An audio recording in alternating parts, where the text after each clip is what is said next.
नमस्कार दोस्तों, global stories में आपका स्वागत है। साल 2025 की शुरुआत होते ही शेयर मार्केट में अच्छा खासा गिरावट देखने को मिला। आपको बता दें कि वैश्विक स्तर पर इतने सारे युद्ध और उसके बाद साल के शुरुआत होते ही अमेरिका का सबसे बड़ा मार्केट यानी अमेरिका में सबसे बड़ा जो उलटफेर देखने को मिला वो है कि ट्रंप का सरकार आ गया। और ट्रंप का सरकार आते ही हमने देखा कि उन्होंने कुछ यूक्रेन और यूरोपियन कंट्रीज़ के साथ जो उन्होंने साझा चीज़ें उन्होंने की, उन्होंने जो कुछ नए नए हथकंडे उन्होंने अपनाने शुरू किए, इससे बाज़ार को बहुत ज़्यादा फ़र्क पड़ा। भारत में वैसे ही रुपया इस समय बहुत ज़्यादा गिरा हुआ है। डॉलर के मुकाबले रुपया जो है कि नीचे फिसलता हुआ नीचे आ रहा है। ऐसे में आपको बता दें कि भारत इस समय बहुत ज़्यादा संकट में है, यानी कि भारतीय शेयर बाज़ार बिल्कुल लाल लहूलुहान रेड हो पड़ा हुआ है और लोगों का पैसा इस समय दांव पर लगा हुआ है। आपको बता दें कि जिन्होंने पैसा लगाया है उनकी भी दिक्कतें बढ़ी हुई है, जो पैसा लगाना चाहते हैं उनकी भी दिक्कतें बढ़ी हुई है।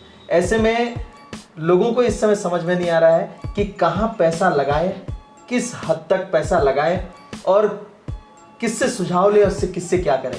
हालांकि एक्सपर्ट्स तो बहुत तरीके की बात बता रहे हैं, एक्सपर्ट बहुत तरीके की बात कर रहे हैं कि आपको बता दें अशोक लीलैंड हो गया, आपको बता दें टाटा मोटर्स हो गया, ये बड़े बड़े शेयर्स जो है, बड़े बड़े कंपनी के शेयर्स जो हैं इस समय दांव पर लगी हुई है और कुछ अच्छा नहीं कर पा रहे। हो सकता है ये भी एक कारण हो कि बड़े प्लेयर्स जब शेयर मार्केट में अच्छा नहीं कर रहे होते हैं तो ऑब्वियसली थोड़ी सी गिरावट तो देखने को मिलती है।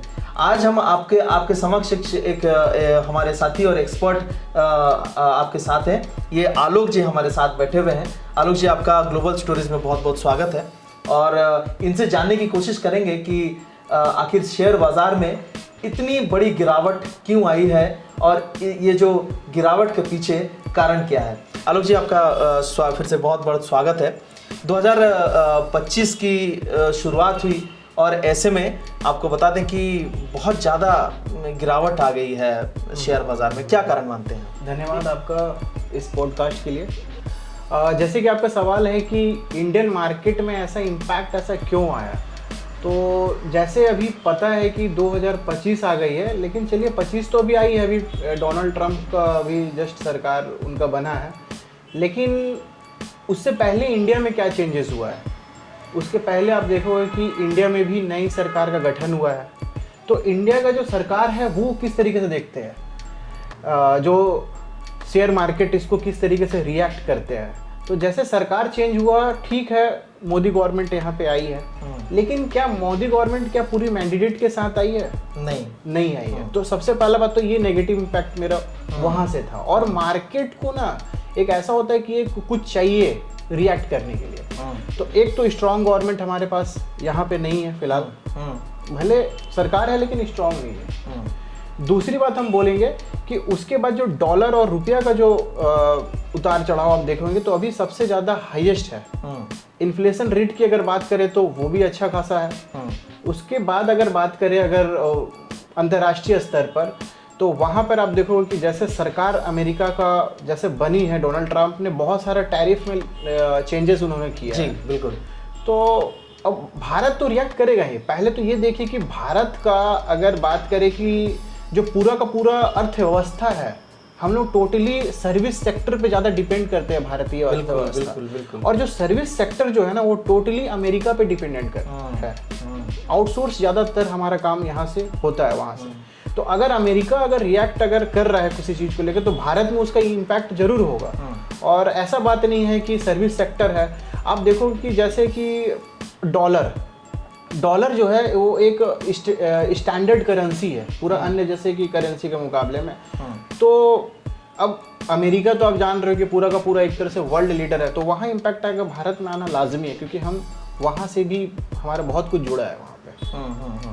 भारत में जो असर है, जैसे भारत एक ग्रोइंग कंट्री है और अगर अमेरिका, जैसे आपने कहा अभी कि अमेरिका अगर थोड़ा बहुत पिछड़ जाता है या थोड़ा बहुत उतार चढ़ाव अमेरिका में होता है तो उसका व्यापक असर जो है कि भारत को देखने झेलना पड़ता है।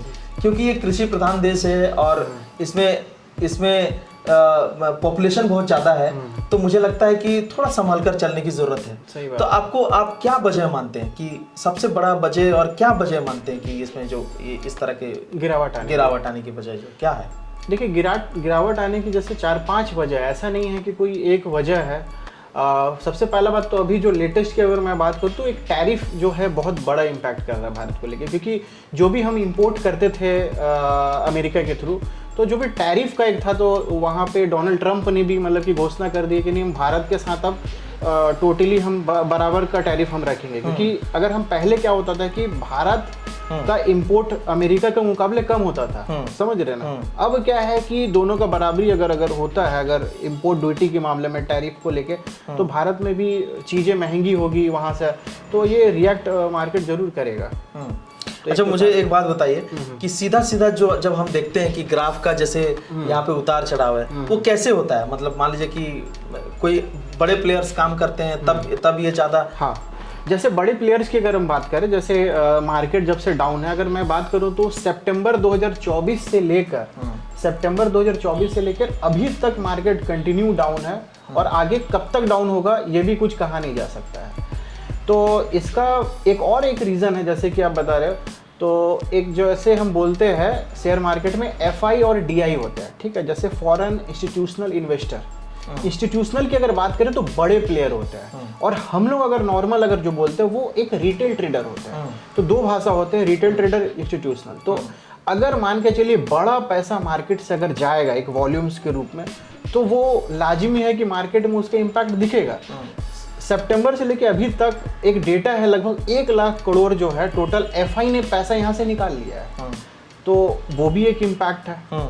तो बाहर के जो लोग यहाँ इन्वेस्ट कर रहे थे, वो भी अपना पैसा यहाँ से सेल करके बाहर लेके जा रहे हैं। तो एक रीज़न ये भी है, सबसे बड़ी रीज़न। क्या आपको लगता है कैसे ये अब मार्केट चढ़ने की जो बात है वो कैसे होगी? वो मतलब कैसे?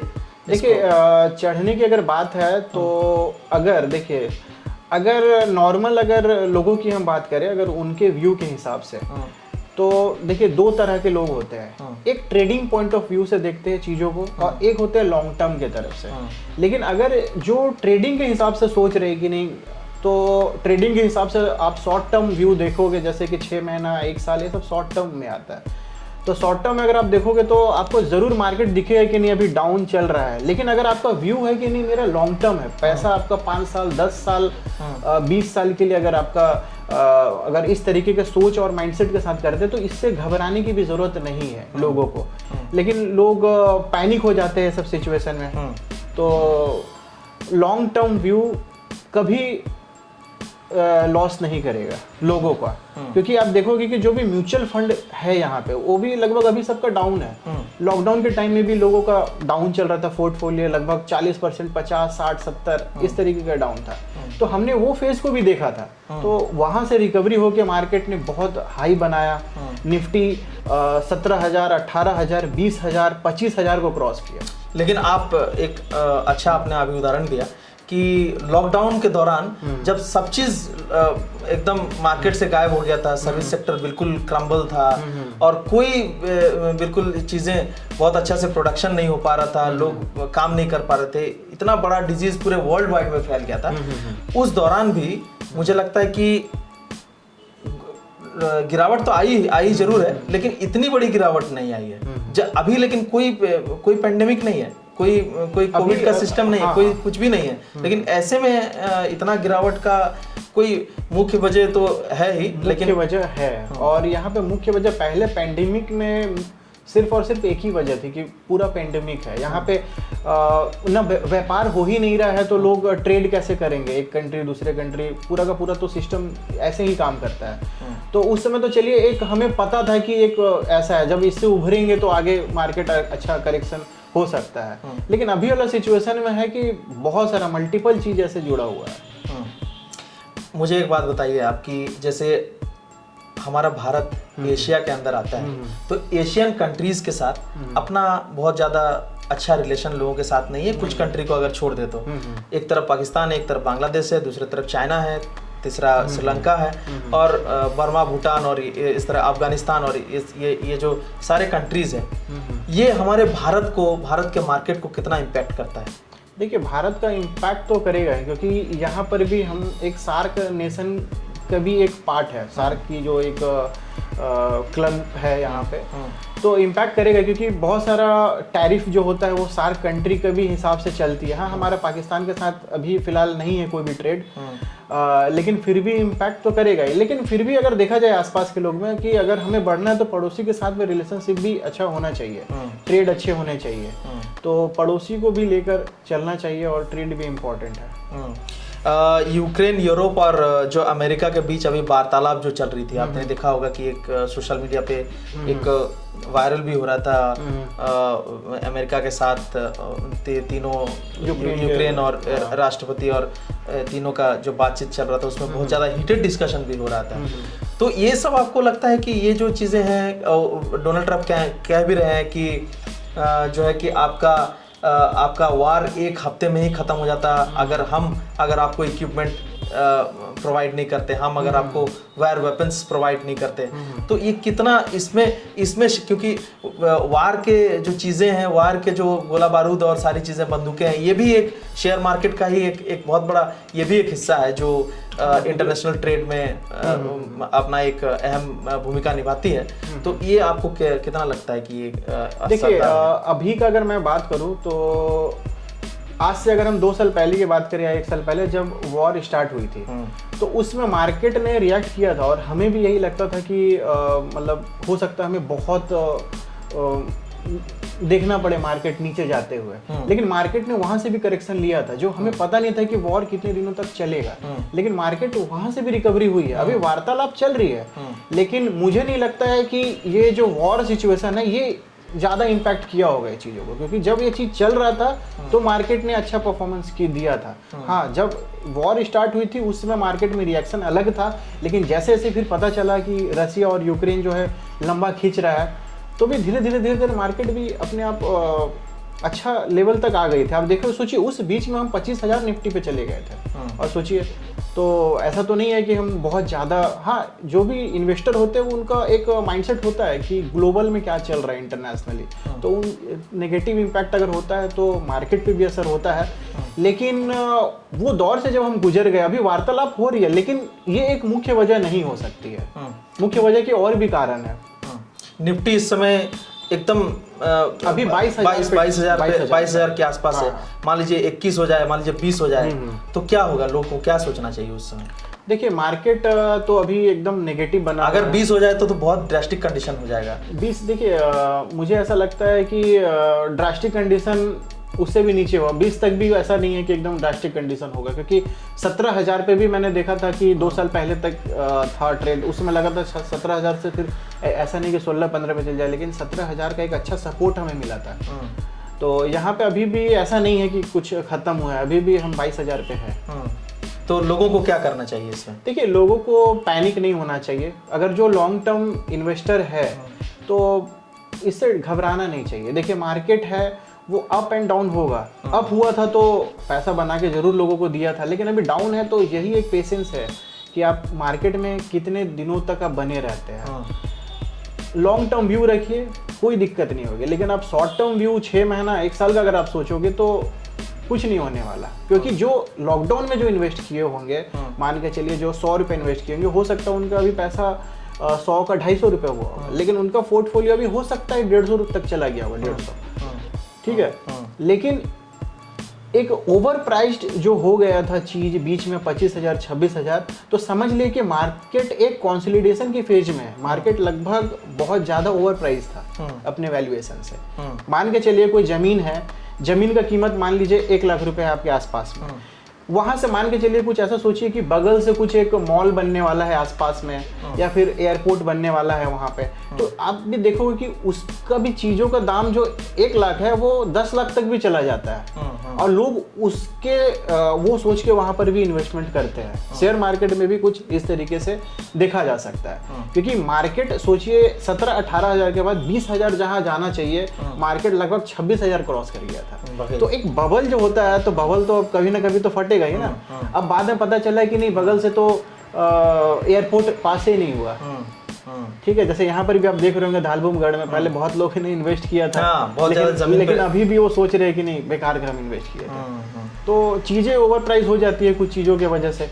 तो लेकिन फिर धीरे धीरे मार्केट एक सैचुरेटेड और कंसोलिडेशन के फेज में जब आ जाता है तो चीज़ें बेहतर तरीके से उसके बाद अच्छे तरीके से हो सकती है, अच्छा तरीके से करने लगते हैं। तो अच्छा, मुझे एक बात बताइए कि जैसे मान लीजिए कि जो हमारा बजट आया, बजट इससे लोगों को अपेक्षा थी, जो निर्मला सीतारमण ने और मोदी गवर्नमेंट ने बजट दिया इस बार, तो हालांकि उन्होंने बहुत सारी चीज़ें मुझे लगता है कि छुपा के रखा है, कुछ हिडन चीज़ें हैं, कुछ उन्होंने बता दिया, कुछ उन्होंने किया कि हम करके दिखाएंगे, इस तरह का बजट रहा। तो आपको कैसा लगा बजट? आपको ठीक लगा, कैसा लगा? अगर देखा जाए तो सैलरी एम्प्लॉय के हिसाब से अगर कोई देखा जाए, जो एक नॉर्मल बंदा काम करता है उसके हिसाब से तो अच्छा है, क्योंकि 12 लाख पे कोई उसे टैक्स नहीं देना पड़ेगा। तो अब आप देखिए इकोनॉमी की अगर हम बात करें, अगर कोई बंदा मान के चलिए कि 5 लाख पे टैक्स दे रहा है, ठीक है, और अभी क्या है कि इनकम उसका बढ़ा, मान लीजिए 10 लाख वो कमा रहा था, तो 5 लाख एक्स्ट्रा जो 5 लाख का स्लैब था वो टैक्स वो दे रहा था गवर्नमेंट, समझ रहे हैं। अब सिंपल सा फंडा ये देखिए कि 12 लाख पे बंदे को टैक्स देना नहीं पड़ेगा। तो जब देना नहीं पड़ेगा, पहले वो जो एक्स्ट्रा जो था वो गवर्नमेंट को जा रहा था, हो सकता है 50,000, 60,000, 1 लाख के आसपास वो जा रहा होगा, लेकिन सोचिए ये पैसा तो उसका बच रहा है ना। अगर ये पैसा बच रहा है तो ये पैसा कहाँ जाएगा? ये पैसा वो जरूर है कि वो इन्वेस्टमेंट करेगा अपने सारी ज़रूरतों को पूरा करने के लिए, क्योंकि ज़रूरत भी होती है, जैसे इमरजेंसी फंड होता है, लोगों को हेल्थ इंश्योरेंस वगैरह लेना होता है। अब ये सब करने के बाद अगर लोगों के पास पैसा बचेगा तो वो जरूर इन्वेस्टमेंट करेगा। तो जो गवर्नमेंट ने कदम उठाया है तो उसको ध्यान में रखते ही उठाया हुआ है। इसमें गवर्नमेंट का कुछ रोल होता है क्या, कि मतलब इसको थोड़ा सा? हाँ, गवर्नमेंट का रोल होता है। देखिए एक पॉलिसी होता है, जैसे हम बात करें तो एक फिस्कल पॉलिसी और मॉनेटरी पॉलिसी होती है। फिस्कल पॉलिसी जो होती है वो सेंट्रल गवर्नमेंट उसको देखता है, मॉनेटरी पॉलिसी जो होता है लगभग आरबीआई काम करता है सेंट्रल गवर्नमेंट के साथ में चीजें जब हो जाती है। अब मान के चलिए कभी इन्फ्लेशन अगर बढ़ जाता है तो आरबीआई को चेंजेस करना पड़ता है बैंकिंग सेक्टर में, रेपो रेट और रिवर्स रेपो का एक इंटरेस्ट रेट होता है, कम करना होता है। हाँ, एक्चुअली क्या होता है कि भारत में अगर अर्थव्यवस्था को हम बढ़ाए तो फिस्कल पॉलिसी में भी हमें बदलाव लाना पड़ता है। अभी जो मैंने जो बजट देखा है तो अगर लोगों को हम एक्स्ट्रा इनकम दे रहे हैं, इंटरेस्ट रेट भी हम घटा दिए, तो जो लोग एक मान के चलिए कि 12% लोग टैक्स दे रहे थे, अब 10% अगर लोन पे टैक्स देंगे, मतलब कि इसमें बैंकिंग सेक्टर भी लोन इसमें घटा दिया जाता है, लोन का इंटरेस्ट घटा दिया जाएगा। घटाने का मतलब है आपके पास एक्स्ट्रा पैसा बच रहा है ना। अब वो एक्स्ट्रा पैसा आप क्या करोगे? इकोनॉमी में लगाओगे, इकोनॉमी बूस्ट होगा ना। तो इकोनॉमी बूस्ट करने का ही है, इंटरेस्ट रेट आप घटा दो, सिंपल सा, लोगों का इनकम आप बढ़ा दो, और जो मनी सप्लाई होता है जो पूरा का पूरा इकोसिस्टम और यहाँ पे वो बढ़ा दिया जाता है। तो अभी जो मैंने गवर्नमेंट का जो पॉलिसी देखा यही देखा, इसका इम्पैक्ट मुझे ऐसा लगता है अभी तो नहीं, लेकिन 6 महीना, 1 साल, 13-14 महीना में दिखने लगेगा, क्योंकि पैसा बनेगा, लोगों का पैसा पास हाथ में रहेगा, वो इन्वेस्ट ही करेंगे।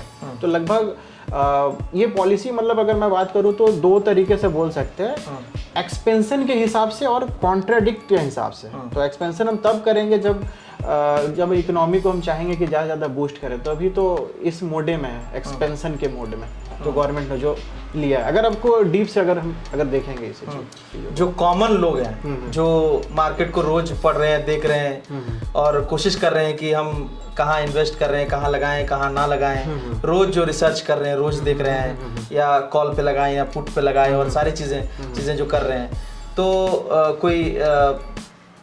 कोई सोच रहा है कि भाई अब थोड़ा सा रहने दें, या फिर किसी का लगा हुआ है तो वो दांव पे लगा हुआ है, तो इन लोगों के लिए क्या संदेश है अभी? देखिए इन लोगों के लिए बस यही संदेश है कि अगर आप कॉल पुट अगर आप सोच रहे हो, मतलब कि आप एक तरह से फ्यूचर ऑप्शन को आप ध्यान में रख के कर रहे हो, तो अगर आपका इस तरीके से व्यू है तो एक अलग सेंटिमेंट होता है मार्केट का। लेकिन अगर एक कॉमन पीपल का अगर बात करें तो वो अभी एक अच्छा मौका है अगर देखा जाए तो। पहले चीजें आप अगर मान के चलिए 100 रुपए में 5 चीज आपको मिल रही थी, 5 क्वांटिटी आपको मिल रही थी, अभी आपको 100 रुपए में हो सकता है आपको 8 या 9 या 10 क्वांटिटी मिल रहा है। तो अभी आपको क्वांटिटी ज्यादा मिल रहा है। ये एक अच्छा मौका होता है। जो फेज होता है ना, यही एक मौका होता है कि यहाँ पर हम ज़्यादा क्वांटिटी ले, चीज़ों को हम एवरेज करें और एवरेज करके आगे बढ़े तो एक अच्छा प्रॉफिट भी आगे देखने को मिलता है। तो लोगों को बस थोड़ा धैर्य रखना चाहिए। बस ये है कि अगर आप इन्वेस्ट कर रहे, पैसा आपका खुद का होना चाहिए। कोई लोन लेकर ये नहीं कि आप इन्वेस्ट कर दो, आपका खुद का होना चाहिए पैसा, कहीं इधर उधर से अरेंज नहीं करना है जी। बस यही मेरी संदेश है कि आप लॉन्ग टर्म व्यू रखें बस। तो ये हमारे साथ आलोक जी थे और शेयर मार्केट के एक्सपर्ट हैं, काफ़ी दिनों से ये शेयर मार्केट में काम कर रहे हैं। और इनके मुताबिक जो है किसी से लोन ना लें और अपना पैसा, अगर आपके जेब में स्पेयर पैसा पड़ा हुआ है तो उसी को इन्वेस्ट करें। और मार्केट बहुत जल्दी हो सकता है कि उभर कर फिर अपने स्थान पर आए। और जैसे इन्होंने कहा कि निफ्टी कभी 27,000 भी हम लोगों ने देखा है, तो कभी 16,000 भी हम लोगों ने देखा है, इस समय 22,000 है। तो ये उतार चढ़ाव की दुनिया है, उतार चढ़ाव चलती रहेगी। लेकिन अपने को थोड़ा ध्यान और धैर्य रखना है ताकि मार्केट के साथ साथ और चीज़ें भी दिनचर्या में चलती रहे और अपना ज़िंदगी हम कैसे और बेहतर कर सकते हैं, इसको ध्यान में रखते हैं। आप देख रहे थे ग्लोबल स्टोरीज़ और हम आपके साथ सोमनाथ पात्रा थे। आप सभी को अलविदा, धन्यवाद।